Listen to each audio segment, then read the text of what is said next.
Hey, welcome to the TMZ podcast. I'm Branson Quirk. Hi, everybody. I'm Caitlin Parker, and I'm the news desk intern at TMZ. Wow, you have such a cool news voice. Yeah, No, seriously, you really do. Yeah, I do a lot of broadcast and stuff at school, so it just kind of comes off that way. Everybody's always like, "Oh my gosh, KP, you're always just so newsy. You sound so newsy all the time." I get it all the time. That's amazing. Well, welcome to the TMZ podcast. So she is co-hosting today because we do something here that's very special at TMZ called the Intern Workshop. Seminar, I don't know what you'd call it, series, It's I guess you'd say. Series, yeah. So each department has a workshop. So right now, as you and I are speaking, there's everybody in the room. There's the interns, there's the production assistants, they're on the other side of the camera, and they 100% produced this show for us today. Yeah, I'm so excited. It's all these good. notes and everything, shout out to Skylar, shout out to everybody that helped with us. Shout out Lizzie. Shout out Lizzie. David. Seriously, thank you for everything, guys. And we are going to get into some unfortunately heavy topics today. Yeah. Diddy, I mean, this is not too heavy. Diddy is going to be released a little earlier than we thought. So it's got moved up, his date, about a month more. And I don't know, it might keep moving up to the point he might be out before next summer at this point. It kind of feels like that, right? Honestly, that's exactly what it feels like. But didn't he just get into a fight? Wasn't he in solitary confinement? Honestly, I feel like if you're fighting and you're in the bin, why are they letting him out so early? This is the fourth time they've moved it up. Right. I mean, we don't have too many details on the formality of when this was entered into the system and everything. But so his prison release date has been moved up once again. According to the Federal Bureau of Prisons website, we saw this and... Thanks. Oh, there you go. Get your microphone over. So the new projected release date is now January 24th, 2028. Now, the other time we noticed this was that it was moved to February 23rd, 2028. So that's a whole month now. Yeah. And we don't know if he's going to get time served for his time behind bars when the trial was happening and everything. That's still unclear. Probably not. So he probably will still serve the entire term. In a federal case like this, you typically have to serve at least, I think it's 80% of your sentence. So he's going to have to be in there until that sentence is complete. And he's at, if you don't know, FCI Fort Dix, which is actually New Jersey, where he wanted to serve this because it's a little less lenient or it's a little less strict in terms of rules at the prison and everything. And I mean, for example, we saw Diddy walking around the yard a couple weeks ago, 3 weeks ago for 2 hours? I mean, he probably owns that place. I'm sure that there are a lot of people in there wow, we love this guy. We love Diddy. Because, a lot of his supporters were I don't think that Diddy should go to jail. I don't think he should go to jail. So I feel like there's a lot of people in that prison, inmates and the people who work there alike, who want to see him out or who just want him to have a good time while he's in jail. You're right. I would be shocked if Diddy does not, like you said, own this prison. Yeah. Because he's such a big celebrity. I know in the past, at least for Thanksgiving around that time or Christmas, one of the holidays, he paid for a whole nice dinner for everybody and everything. So he really got off quickly on a great start for himself, making sure that everybody likes him. Yeah. Because you can imagine being Diddy, people would probably want to fight him, especially if he's in Gen Pop, at maybe a stricter prison, a state prison. But I think he's got it pretty good. But like you said, he's in solitary confinement for an unknown amount of time. I mean, they said that he held his own during the fight, though. So, I mean, he's obviously running the place, fighting, buying people off. I think he's having a great time, but, You almost have to, though, because if Diddy doesn't react with, some type of stance to be fierce and everything, that's going to continue, and he can't let himself get abused or be seen as weak, I guess you'd say. So it makes sense that he had to do what he had to do, maybe, but the price is solitary confinement. I don't know how long he's going to be in there, but I heard solitary confinement is brutal because Harvey said this on the show that a day feels like a week because time moves slower in solitary. How brutal could it be for Diddy, though? He was genuinely I don't know. The king of the streets in New York when he was out of jail. So all he has is books. Do you like reading? I love to read. Oh, Yeah, I hate reading. Why? I don't know. It's it feels archaic. It's archaic. I feel like you just immerse yourself in a book, you can really get lost in it. So I mean, like, Attention span's not there for oh me. yeah, I heard. You heard. Okay. As we know, he was sentenced to 50 months in prison after his October 2025 conviction on 2 prostitution charges. And a lot of people believe that this was extreme, or that it was the judge essentially punishing him for the racketeering charge, essentially, which he wasn't convicted on. The judge just wanted to make an example out of him because, and the defense claimed this a good amount, saying that, like, look at other cases where they were charged for prostitution across state lines and they didn't receive anything near as bad as this one. And then they came back, prosecutors saying that that's totally different and everything. But we might see this continue to get moved up. We might see it continue into 2027, maybe into 2026. No, I don't know. I feel like Diddy should be under the jail. I don't think he got enough time. So okay. Well, I mean, some people believe that. Some people have that opinion just like you. Yeah. So, all right, well, let's move on. Okay. Perfect. To, unfortunately, another tough story to talk about. Yeah. The David case, the murder trial is going to be starting very soon, August 31st.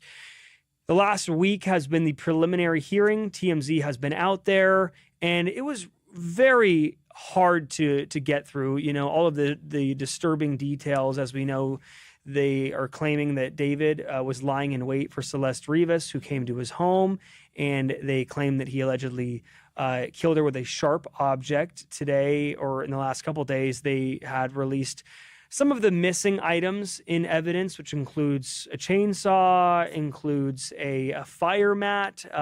But the most notable item that is missing from evidence currently is the murder weapon, the alleged murder weapon, the sharp object that they claim that he used.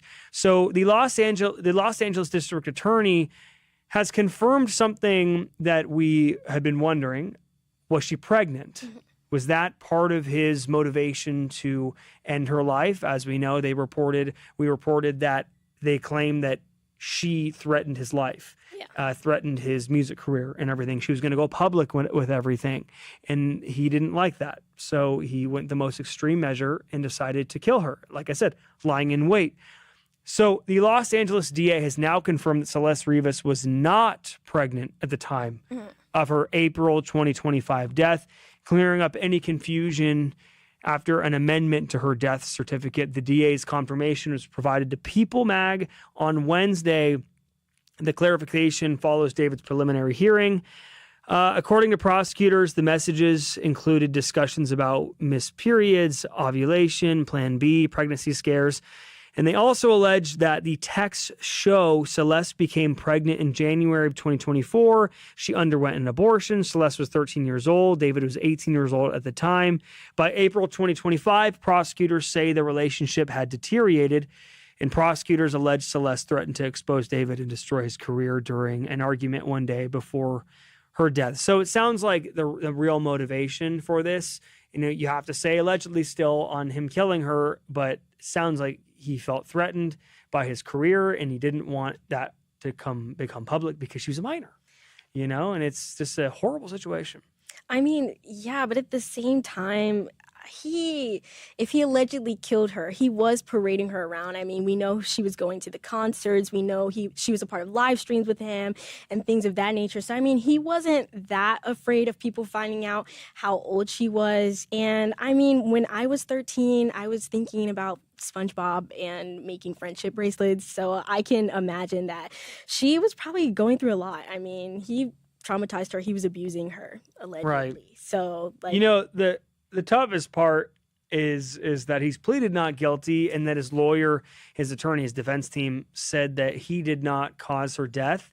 With all this evidence, have you seen the evidence list? It's ridiculous. There's a chainsaw, all these things that he ordered online under that his fit alias, the description of someone who's trying to dismember a body, hide a body, whatever that might be. So he bought a pool. They found blue plastic particles in her skin, in the decomposed body. And the hardest part for me is knowing that the family had to sit in the courtroom this past week and look at every single photo. Yeah. But they chose to stay in there and look at these things. I don't know if it was kind of like a stance against David, like, you're not hurting us as much as you thought you were. And then the most chilling detail is that he sat there just emotionless. Yeah. Even someone who maybe didn't even do it would look at these photos and just be beside themselves. But he sat there with no emotion. I mean, yeah, I've read everything that's going on and that went on in the preliminary court case, and honestly, I think that the parents sat through it because, in an odd way, I think if it was me, I feel like it would be closure. You know what I'm saying? Like, I mean, as terrible and disturbing as it is, it might be closure for her family to see those kind of things. But I mean, I don't know. It's everything from her like being in his trunk to the alias that he ordered all the stuff under. I mean, I personally feel like he did it. I mean, it's hard to not think that with the evidence that's been presented, but we can at least put this rumor to rest. She was not pregnant, the DA claims, at the time of her death. Moving on to we're just going to take a left turn here. So Disneyland, you a big Disneyland fan? Yeah, I love Disney. I love Disney. I'm probably a Disney adult. Oh, you're a Disney. Oh, so you're like the people who find the hidden Mickeys and stuff. No. I'm not that crazy. I do have a pass. Okay.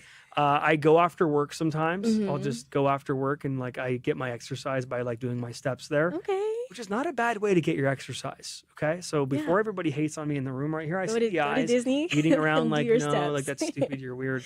No, it's actually a good way to get steps in. So one issue though is the bathrooms always have to be working at Disneyland, because if they're not, it causes chaos. That's exactly what happened in the past couple of days here. So most Disneyland bathrooms were closed for several hours due to a citywide water pressure issue.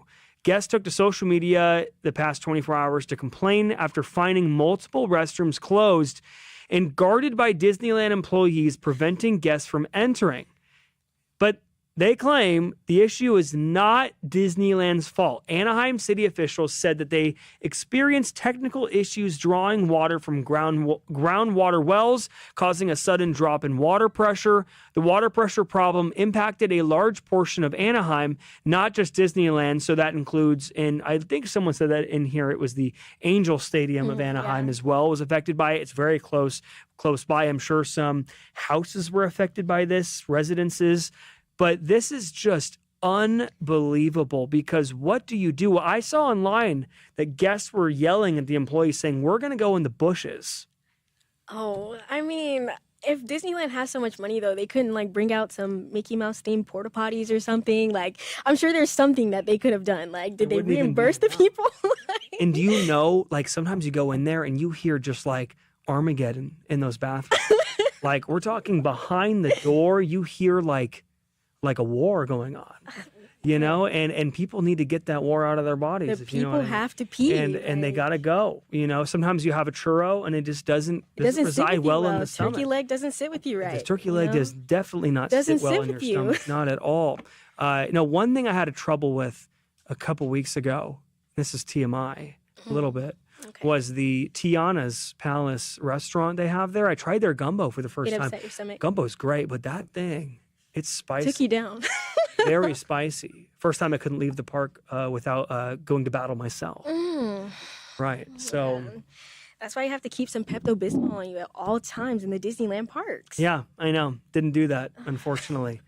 Yeah, I usually just have a churro in my pocket. Look, I mean, I've had the gumbo. It didn't do that to me. So I mean, maybe we've just got different levels of spice tolerance. You're very lucky. No, yeah, I can't even handle hot Cheetos. Oh, so that's my problem. All right, well, let's get to the comments. Okay. Thank you so much, guys, for joining, and thank you to our intern for. Great job. Thanks. You. Yeah.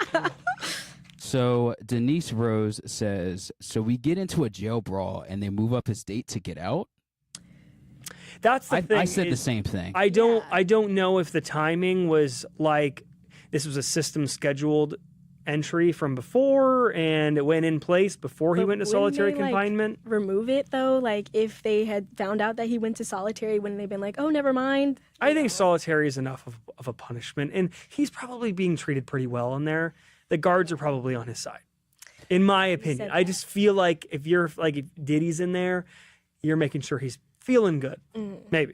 Maybe, yeah. So Brandon, your number one Inside the Ring fan. Oh, yes. Who you just dropped the episode, right? I did like 25, 30 minutes ago. So Brandon and everybody, make sure to check out Inside the Ring. Yes, Perfect. please. He says he was probably fighting with the small guys in prison. Small Small guys. So like guys my height. Is Diddy, how tall is Diddy? Diddy's not that tall, is he? I think he's like 5. Yeah, I don't think he's Yeah, he's like not super huge, tall. like- No. But maybe he might have been fighting with the smaller guys. It would make sense. I mean, if he's trying to establish dominance, probably, yeah, it was probably maybe You just don't want to be the guy holding someone else's pocket. That's what someone told me. holding someone else's pocket. That means like you're there, They're like, they boss you around. oh, right. Yeah, There's right. another word for that, but I don't know if I'm I allowed know. to say that here. Next comment. Anything else? Oh, that's it. Okay, perfect. All right, cool. Well, thanks so much for joining, Yeah. and thank you to everybody involved in producing Thanks, this guys. episode. Thank you, and we'll see you back here in the morning. Perfect.